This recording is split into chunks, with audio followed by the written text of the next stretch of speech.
Uncle Podger hangs a picture. You never saw such a commotion up and down a house, in all your life, as when my Uncle Podger undertook to do a job. A picture would have come home from the frame makers, and be standing in the dining room waiting to be put up, and Aunt Podger would ask what was to be done with it, and Uncle Podger would say, "Oh, you leave that to me. Don't you, any of you, worry yourselves about that. I'll do all that." And then he would take off his coat and begin. He would send the girl out for sixpenny worth of nails, and then one of the boys after her to tell her what size to get, and from that, he would gradually work down and start the whole house. "Now you go and get me my hammer, Will," he would shout, "and you bring me the rule, Tom, and I shall want the stepladder, and I had better have a kitchen chair, too, and Jim, you run round to Mr. Goggles, and tell him, pass kind regards, and hopes his leg's better, and will he lend him his spirit level?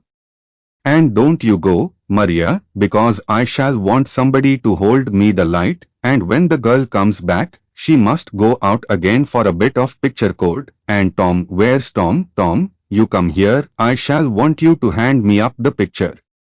And then he would lift up the picture, and drop it, and it would come out of the frame, and he would try to save the glass, and cut himself, and then he would spring round the room, looking for his handkerchief. He could not find his handkerchief, because it was in the pocket of the coat he had taken off, and he did not know where he had put the coat, and all the house had to leave off looking for his tools, and start looking for his coat, while he would dance round and hinder them. "Doesn't anybody in the whole house know where my coat is? I never came across such a set in all my life, upon my word I didn't. 6 of you. And you can't find a coat that I put down not 5 minutes ago. Well, of all the—" Then he'd get up, and find that he had been sitting on it, and would call out, "Oh, you can give it up. I've found it myself now. Might just as well ask the cat to find anything as expect you people to find it." And when half an hour had been spent in tying up his finger, and a new glass had been got, and the tools, and the ladder, and the chair, and the candle had been brought, he would have another go, the whole family, including the girl and the charwoman, standing round in a semicircle, ready to help. 2 people would have to hold the chair, and a third would help him up on it, and hold him there, and a 4th would hand him a nail, and a 5th would pass him up the hammer, and he would take hold of the nail, and drop it. "There," he would say, in an injured tone, "now the nail's gone." And we would all have to go down on our knees and grovel for it, while he would stand on the chair and grunt, and want to know if he was to be kept there all the evening. The nail would be found at last, but by that time he would have lost the hammer. "Where's the hammer? What did I do with the hammer? Great heavens! 7 of you, gaping round there, and you don't know what I did with the hammer." We would find the hammer for him, and then he would have lost sight of the mark he had made on the wall, where the nail was to go in, and each of us had to get up on the chair beside him, and see if we could find it, and we would each discover it in a different place, and he would call us all fools, one after another, and tell us to get down. And he would take the rule, and remeasure, and find that he wanted half 31 3/8 inches from the corner, and would try to do it in his head, and go mad. And we would all try to do it in our heads, and all arrive at different results, and sneer at one another. And in the general row, the original number would be forgotten, and Uncle Podger would have to measure it again.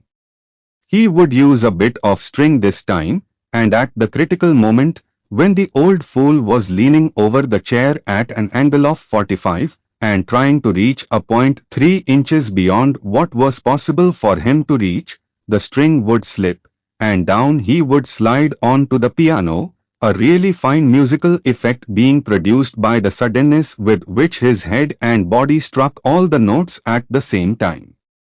And Aunt Maria would say that she would not allow the children to stand round and hear such language. At last, Uncle Podger would get the spot fixed again, and put the point of the nail on it with his left hand, and take the hammer in his right hand. And with the first blow, he would smash his thumb, and drop the hammer, with a yell, on somebody's toes. Aunt Maria would mildly observe that, next time Uncle Podger was going to hammer a nail into the wall, she hoped he'd let her know in time, so that she could make arrangements to go and spend a week with her mother while it was being done. "Oh, you women, you make such a fuss over everything," Uncle Podger would reply, picking himself up. "Why, I like doing a little job of this sort." And then he would have another try, and at the second blow, the nail would go clean through the plaster, and half the hammer after it, and Uncle Podger be precipitated against the wall with force nearly sufficient to flatten his nose. Then we had to find the rule, and the string again, and a new hole was made, and about midnight, the picture would be up, very crooked and insecure, the wall for yards round looking as if it had been smoothed down with a rake, and everybody dead beat and wretched, except Uncle Podger. "There you are," he would say, stepping heavily off the chair onto the charwoman's corns and surveying the mess he had made with evident pride. "Why, some people would have had a man in to do a little thing like that." Summary of the story: Uncle Podger Hangs a Picture. Uncle Podger Hangs a Picture is a humorous short story written by Jerome K. Jerome. The story revolves around Uncle Podger's attempts to hang a picture on the wall of his living room.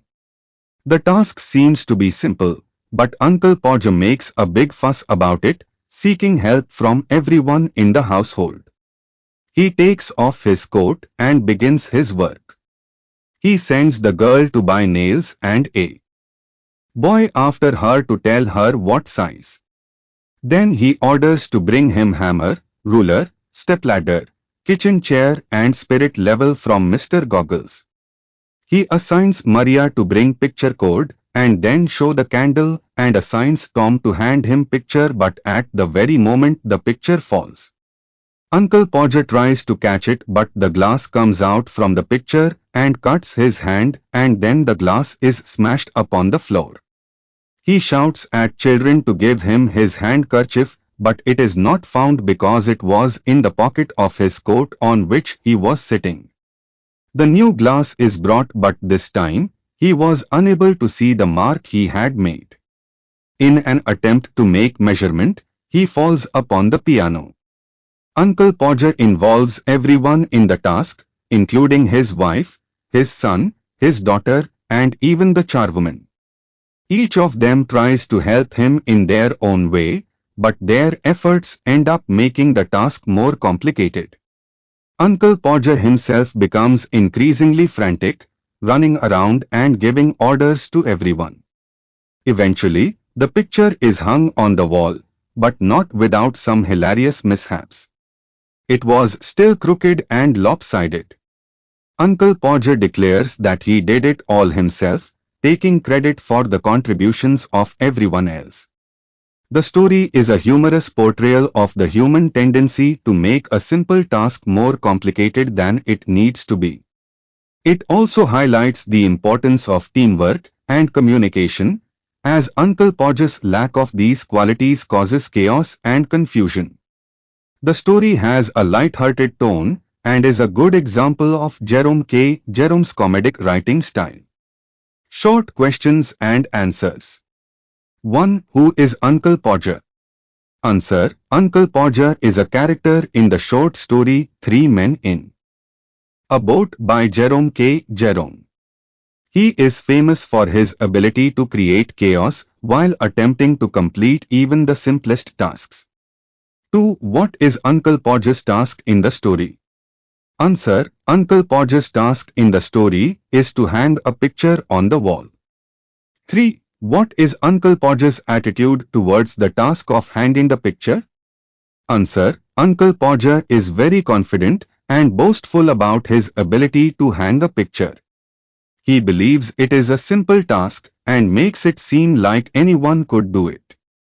4. What happens when Uncle Podger tries to hang the picture? Answer. Uncle Podger's attempts to hang the picture end up being very chaotic and frustrating.